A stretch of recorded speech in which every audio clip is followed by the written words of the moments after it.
What's going on, everyone? So I really like Colin Castleton. I think he is a do-everything center. He showed the ability to knock down and stretch the floor and knock down the consistent three in Summer League. It was something that he really talked about in the offseason before Summer League of like, hey, he's really improved his three-point shot. He's really improved his ability to stretch the floor. And lo and behold, he was right. He backed it up. He looked really good shooting the three ball in Summer League. His ability to read the floor and make plays out of the post is just A1. I mean, he is very good as a playmaker at the center position. I mean, he's not Jokic, but he's still a very good playmaker that you can just run so many different sets and actions with because of his ability to make plays out of the post. You know, you can dump the ball down to him, slot him alongside an Anthony Davis and just kind of let him create out of the post. I think he has a lot of upside and potential. He's a guy that can put the ball on the deck a little bit, get to the basket, got a good back to the basket game. Very versatile big man in center. Now, he's not without his flaws.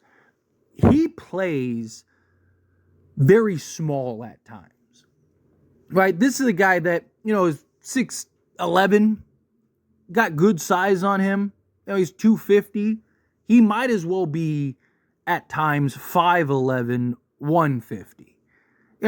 He's so non-aggressive at times. It's very frustrating. But to me, I think the best way to get over that is you just throw him to the wolves and he either gets eaten or survives, right? At some point, you got to throw him out there.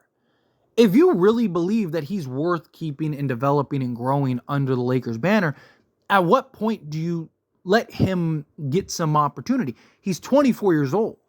Are you really going to develop him another 2-3 years? And now he's 26, 27.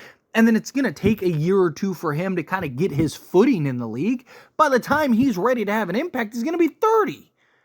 Right? But if you throw him to the wolves now and you let him get a year or two now of just understanding the NBA physicality and the NBA speed and just the pace of the game and all that stuff, right? Now, hopefully by the time he's 25, 26, now he's ready to go. Now he's ready to take that stride. Now he's ready to be maybe even a starter for the Lakers. But we also got reports now that the Lakers are front runners to sign Christian Koloko. I like Christian Koloko.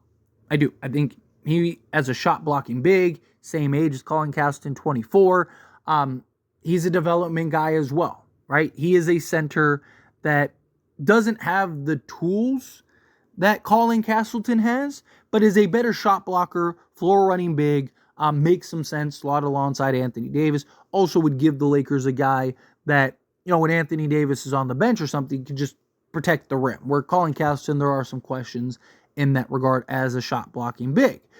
But I think Colin Castleton, skill set wise, is just better overall. Now, there is an argument to be made that Koloko standing alone may be a bigger need for the Lakers, right? Because you have LeBron James, you have Anthony Davis. But I think Colin Castleton slotted alongside Anthony Davis could be tough. Because again, Anthony Davis just makes up and covers so much ground.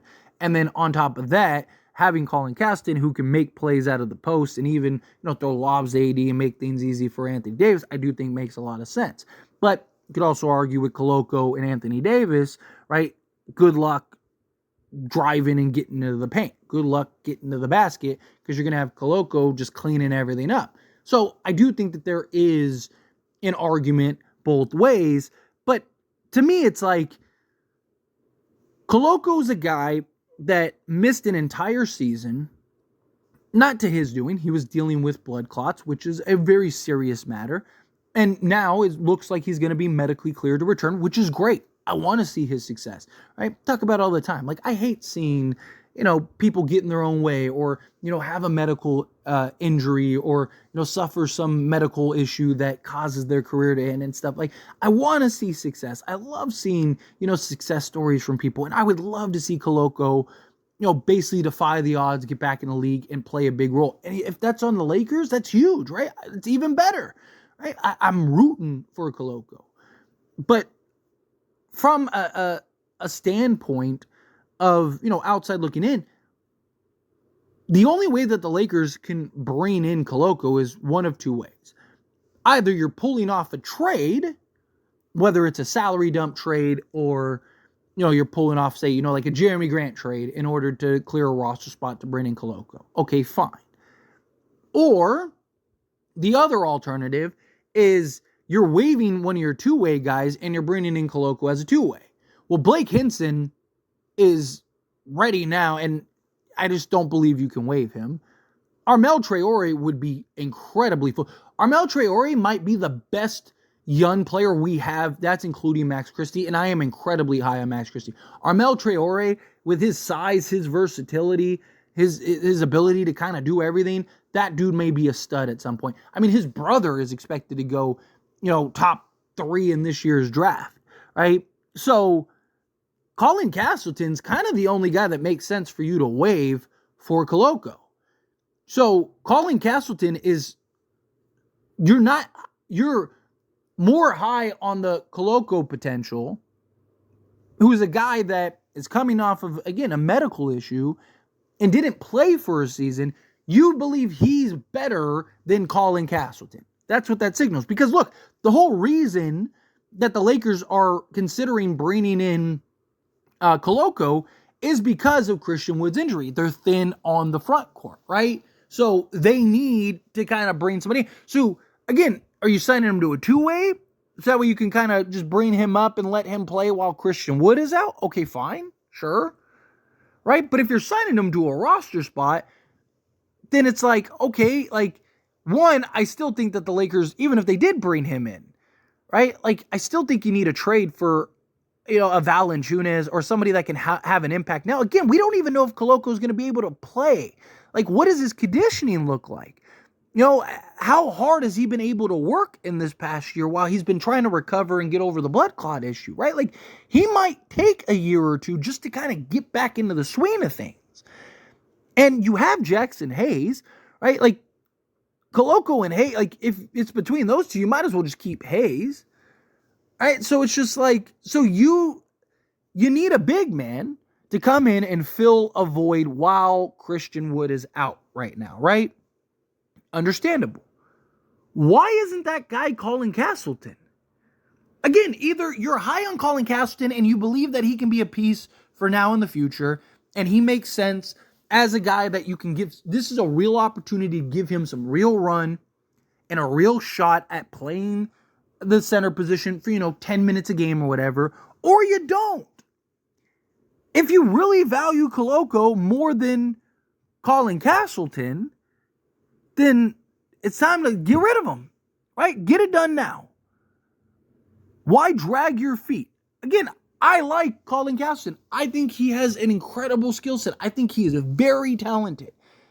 But at what point do you throw him in the water and see if he sinks or swims? So now what? Now all the development you've put into Colin Castleton, you're just going to throw that away to now start putting that same development into Koloko, who is the same age. So you believe Koloko, in less time under your development program, is going to be better than Colin Castleton or fill a better need than Colin Castleton will. Because, again, they're the same age. It's not like Koloko's 21, and it's like, all right, like, bring him in, he's young, right? Let him be a piece for now and the future, right? Colin Castleton, he's great, but he's, 3-4 years older. No, they're the same age, right? Like, literally, the same age. So, at that point, like, when do you just make the decision on Colin Castleton? Again, I like Colin Castleton. I want to see Colin Castleton get an opportunity. And I will be disappointed if the Lakers end up letting Castleton go and you never gave him a shot. I'm not talking about playing, 2 minutes in garbage time when you're just trying to get out of the game. Right? When there's no real structured back. I'm talking about throwing Colin Castleton out there alongside Anthony Davis, alongside, D'Angelo Russell and LeBron James, and just like what does he look like? Is he a guy that can actually do something out there? Or is he just, wasting our time? now you're hearing all this news about Koloko, which is great. I'm all for it. Let's go. Right? If you believe he can make a bigger impact, if you believe that he's a guy that can come in and make some real noise for the Lakers, not even necessarily this season, but let's say, 2 years from now, whatever, then fine, I'm all for it. Let's do that. But in what are you, is he really worth trading assets to go and bring in? I don't think so. There's too much risk. If you were going to do that, you might as well have done that to go and sign Valanciunas. And then again, you have like Colin Castleton. If the Lakers didn't have Castleton, then sure, this would make a ton of sense. But you do have Castleton. So again, like what's the plan? What are we doing here? But anyway, as always, this is a discussion, and I pass a question on you. Let me know your thoughts and opinions down in the comments below. What do you think? How do you feel? What are your thoughts? Do you agree with my points? Disagree with my points? Do you want to see, come on, let's get Castleton an opportunity here. Let's see what he can do. Do you think, no, we need the shot blocking. We need the, floor running, the athleticism, all of that. Again, however you feel, whatever your thoughts are, I'd love to hear it. So let me know down in the comments below. That being said, if you haven't liked this video, hit that like button. Helps me a lot. So we enjoy these types of videos, and I truly appreciate it. Not subscribe channel, hit that subscribe button. Turn on the bell notifications. Appreciate y'all. See you in the next one. Thank you.